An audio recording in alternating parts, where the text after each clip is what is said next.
US के president Donald Trump ने Iran और इजराइल के दरमियान सीज फायर का ऐलान कर दिया। उन्होंने दोनों ममालिक को मुबारकबाद दी और ये कहा कि पिछले 12 दिन से जो वार चल रही थी, इस वार से दोनों ममालिक को नुकसान हो रहा था और जैसे इंडिया और पाकिस्तान के दरमियान सीज फायर को लेकर उन्होंने क्रेडिट खुद को दिया था, इसी तरह से ईरान और इजराइल के दरमियान जंगबंदी को लेकर भी क्रेडिट वो खुद को दे रहे हैं और ये कह रहे हैं कि ये दोनों ममालिक मेरे पास आए थे और मुझसे कहा था कि हमारा सीज फायर करवाइए, मिडल ईस्ट में जो है वो पीस को बहाल करवाइए। लेकिन ईरान की फॉरेन मिनिस्ट्री ने यहाँ पर साफ तौर पर यह कह दिया है कि हमारे बीच अभी तक कोई भी सीज फायर एग्रीमेंट नहीं हुआ है, इजराइल के साथ हमारा कोई भी सीज फायर एग्रीमेंट नहीं हुआ है। आपको बता दें कि यूएस ने जब ईरान पर हमला किया तो उसके बाद कल ईरान ने जवाबी कार्रवाई में कतर और इराक में जो यूएस के मिलिट्री बेस हैं वहाँ पर मिसाइल्स दागे, जिसके फौरी तौर बाद ट्रंप को ये याद आ गया कि अब सीज फायर करवा देना चाहिए। इससे पहले ट्रंप ने खुद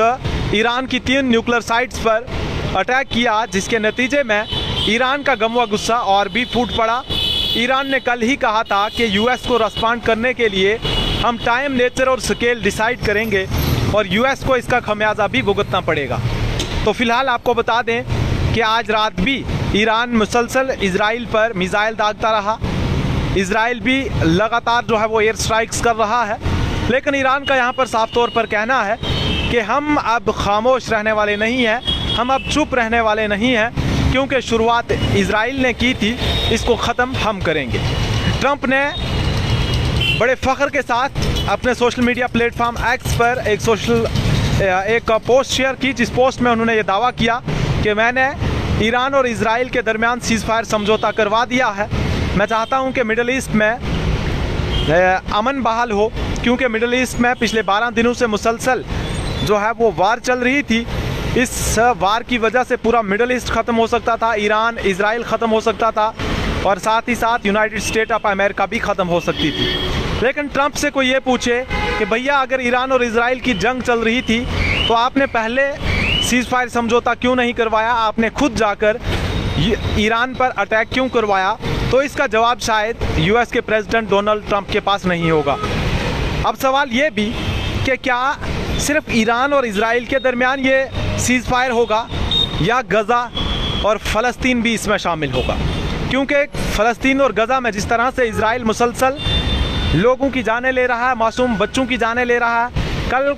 एक खबर मैंने पढ़ी जिस खबर में ये बताया जा रहा था कि फ़लस्तीन और गज़ा में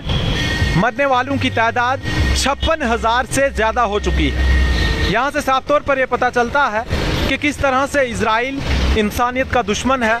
इजराइल किस तरह से इंसानियत का कत्ल कर रहा है, मासूम लोगों की जान ले रहा है। बहरहाल अब देखना ये ज़रूर होगा कि ईरान इस सीज फायर समझौते को लेकर क्या कुछ रद्द-ए-अमल जाहिर करता है। लेकिन ईरान की फॉरेन मिनिस्ट्री ने फ़िलहाल के लिए कह दिया है कि इजराइल के साथ अभी हमारा कोई भी सीज फायर समझौता नहीं हुआ है और शायद हो भी ना, क्योंकि इजराइल ने तमाम तर हदें पार कर दी और यूएस ने भी तमाम तर हदें पार कर दी। अब डोनाल्ड ट्रंप